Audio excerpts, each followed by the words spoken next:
താനാരാണെന്ന് തനിക്കറിയില്ലെങ്കിൽ താൻ എന്നോട് ചോദിക്കുക. Do that in English fast. So if you don't know who you really are, you just ask me who you are and I will tell you who you are and who I am. How long did it take for you to practice this? Let's talk about this phone for 2 minutes. Now I need Okay, you don't go for the joke. Yeah?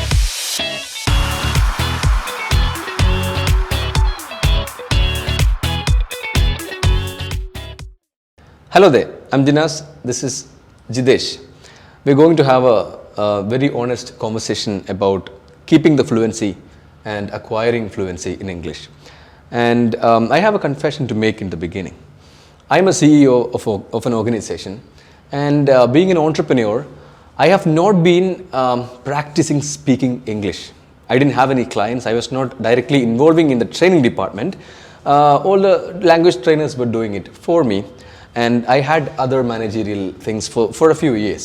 Because of that gap from training, I figure out I'm finding myself not having the confidence to speak in English in different situations. And also, I feel my vocabulary strength is also kind of becoming weaker. And I took a brave decision a few weeks ago that I need to be into the student mindset. I need to be a student again. I need to be practicing more, because I'm representing a group of language experts, so I should be sounding very wise and like a language expert. So for that, I started listening to podcast again. I remember my old times when I was practicing learning English, little by little. I started listening to Spotify podcast. I started writing down vocabulary that I come across when I'm listening to people.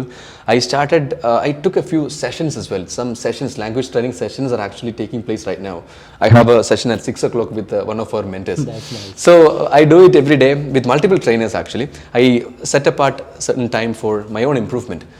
And it's actually working. I feel like I'm slowly gaining back my confidence and my fluency. The flow is coming. My brain is like, oh, wait a minute. You're in a different country or what? You're speaking in a different language. I find myself thinking in English as well at times. And that's getting better. I feel really good as well.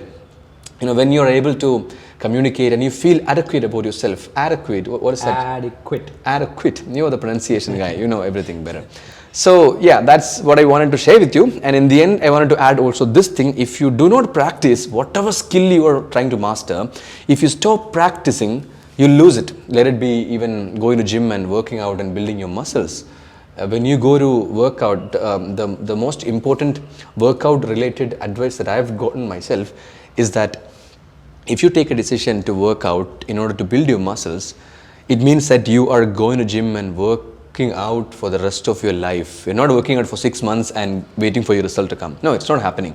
Even if you gain some muscles after 6 months, if you stop it for 2 months, you lose it. That's the reality. Just like that, if you want to speak confident English, you want to speak English confidently, you really have to speak or do it on a daily basis. Right. That's the only way. There's no other solution, unfortunately. Is there any pill or something that contribute to fluency? No. If yes, that would have been the most sold out thing. Exactly. People would just stand in queue to buy that. All right. And unfortunately, there is nothing. Yeah. Sorry, I was taking so much time. No, that's nice. Back to you, Professor.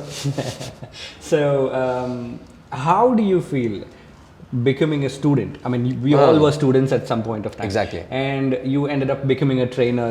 You created your own organization. You own it. And now you again thought of putting the shoes of a student. How do you feel about that?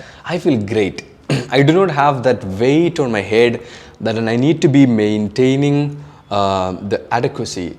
Is that the correct pronunciation? Adequacy? Yeah, that's okay. The adequacy that's required for a language expert. Like when you're a language expert, or when you're the team leader, or when you're the leader of a language experts team, you have to be having the strongest vocabulary. You should sound wiser, and you should have a good flow. You should be very speaking without making any mistakes. All these baggage, all this weight will be there on your head. Maybe that itself is working as a hindrance in front of you from speaking confidently. If I'm worried about making mistakes or making a grammatical error when I'm speaking, or if I'm afraid of losing fluency or sounding less wiser, it means that it'll affect my confidence. The fluency that I already have will not come out. That exactly is something that most language learners are also facing. They know the vocabulary, they know everything, but they cannot speak. You know what is the reason? It's because their own thoughts, that they are expecting other people to judge them already before they start speaking. that fear of judgment is actually pulling them back from speaking. The very purpose of communication is to communicate and put your idea across. That's not happening because of unhealthy thoughts. So yeah, I feel So, free right now. I can relate to it. When I became a teacher and I started taking classes, my first few classes were disasters because I was really scared how my students would perceive me. Am I looking good? So if I end up making a pronunciation mistake, or if I start struggling with ideas when I communicate, how would my students perceive me? And that thought actually kept me from doing the best or taking the best classes. And at some point of time, I understood that's not how it works. Would I be able to speak in my mother tongue without making any mistake for 1 hour? No, I won't. I will obviously make mistake.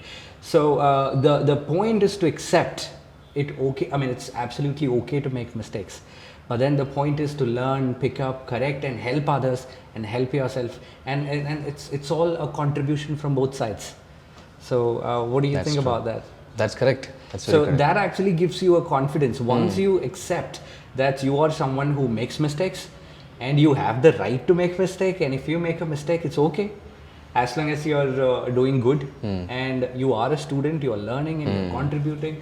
I think that kind of a mindset makes you a little bit free That's true. in a lot of situations. More confident as well. Yeah. And just like you said, a lot of people are really afraid of making mistakes, and that is actually stopping them from giving a best interview. Exactly. Or taking a best class, just like I had a problem. And a lot of issues with accent these days. People are worried about American accent, UK accent, all those things. I think all these are playing a toll with their head. I remember something that you've said before this conversation about accent. A lot of people are actually worried about what accent should I adopt and in what accent should I be communicating. My opinion to such people is that only focus on language just as a tool for communication. Pronunciation is very important. Received pronunciation, which is acceptable and understood around the world, is very important to have, because people only be able to understand you when you speak in a standard way, standard format. Right. But when it comes to accent, there are like n number of accents in different continents, different English-speaking countries itself. So you don't actually have to adopt British or American accent, but make sure that there's clarity in your communication. That's what you said, right? Right. That's exactly something people should So take care the of. problem is when you talk about American accent, people think there is only one accent. But then in America, you can find more than 10 or 15 or 20 accents. And some American accents are not at all clear. Exactly. So the purpose of a language is to communicate, just like you said. But then the point is to sound clear. And when you sound clear, that means you should learn how to produce sounds and understand the difference between sounds. And you don't have to adopt one particular accent. No American, no UK, Australian, it doesn't matter. The point is to learn the correct pronunciation and produce the sounds correctly. Exactly.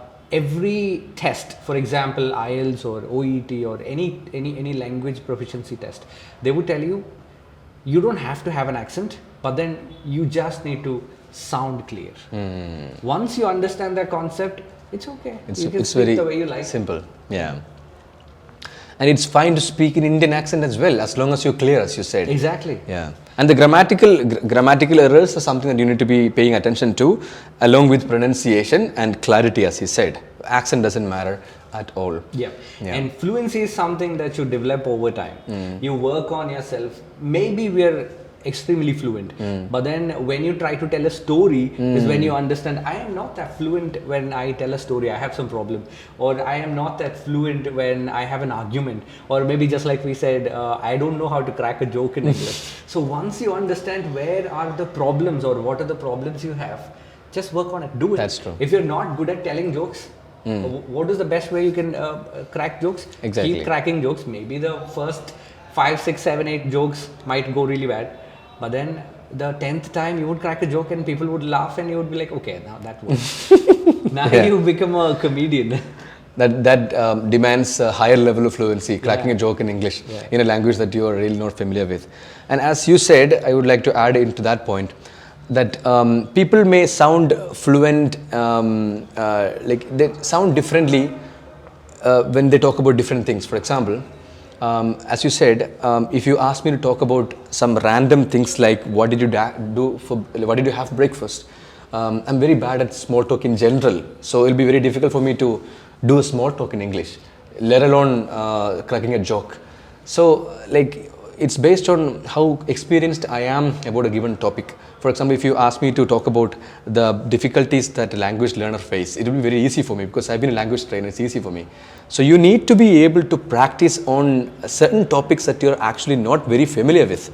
That'll give you, that's a challenging situation, but that taking up that challenge will give you a different level of growth. Yeah, so if you aim to become a proficient language speaker, let that be Malayalam or just imagine Malayalam. How many of us can stand on a stage and deliver a good speech and get the first prize? Or how many of us can become a good news reporter or a reader? And that's when you understand your Malayalam is also not that great. That's true. You have that's problems good with point. Malayalam also. That's good point. Now, so when you look at English language and you want to become really good at it, just explore your own problems.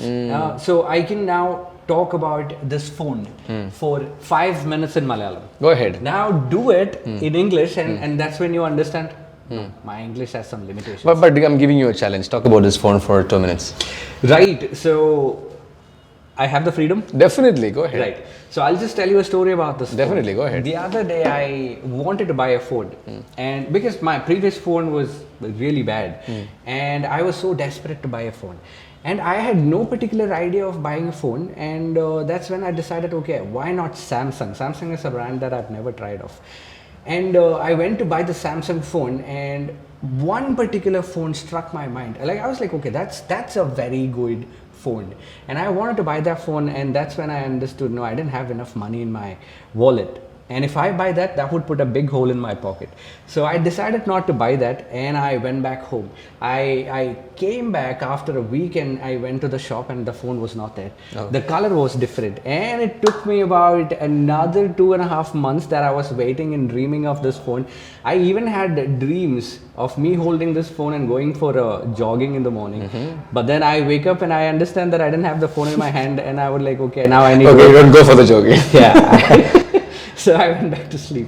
So, and when I bought the phone is when I understood, even though I loved the actual color of the phone, I had to use another cover that had nothing to do with the actual color. And I was like, okay, there was no point in me waiting for such a long time to buy this phone. And yeah. Very good, you've done it well, so well. All right, so yeah, that's what. So any other thing that you want to tell to our audience about fluency and keeping fluency? Yeah, so fluency is something that we can work on, and the more you work on it, you become good at it. Exactly. So just like looking at an object and then thinking, how can you make it? So one simple technique that we can use to improve our fluency is to start talking about an object and then connect it with something that you can relate, and or make it a dream, or make it sound like a story. Let's say you saw an ad with Shah Rukh Khan holding this phone, but then more than Shah Rukh Khan, you ended up looking at the phone, and somehow you connect it with the phone, and you can make us cook up a story. So working on that, actually you're training a brain muscle. There is no muscle, but then you're training a brain muscle to help you to create continuously sentences. So now let's say I am talking to you and I just need to reduce the speed so that I'll get little time to think about how to add up. So I would just add another topic and then bring it up. So you learn a lot of techniques on the way when you're exploring these things. So and these kind of questions are usually asked in academic test interviews. IELTS speaking. IELTS speaking is that they give you a random topic and they'll give you 1 minute as a preparation time, and you need to throw a speech. Yeah. So it's very important for IELTS candidates. You really need to be practicing such things. Exactly how he explained and demonstrated in front of you. Yeah. So another thing that we can try is to say some Malayalam sentence and see if we can translate it to English. Not literal translation. The other sentence that we were talking about. Do that in English fast. So if you don't know who you really are, you just ask me who you are and I will tell you who you are and who I am. How long did it take for you to practice this? I think it took a while. Because see, first of all, I had to learn the Malayalam dialogue, and then I had to translate it word by word. But then we don't really have to find a sentence and translate into literal Malayalam. We just need to find an alternative that we can use. Okay. So maybe we can wind up the video here. Yeah, I think we can do. People's retentions these days is pretty less. So yeah, thank you Feel so free much. to make mistakes. Like us, like me. So have the courage to come back up and allow yourself to be a beginner and be a student. Bounce back. Definitely, it's a good word, bouncing back. All right, thank you so much, and yeah, I'll see you again in the next video. We'll see you again in the next video. What is it? Peace out. Peace out. English House. English at your fingertips.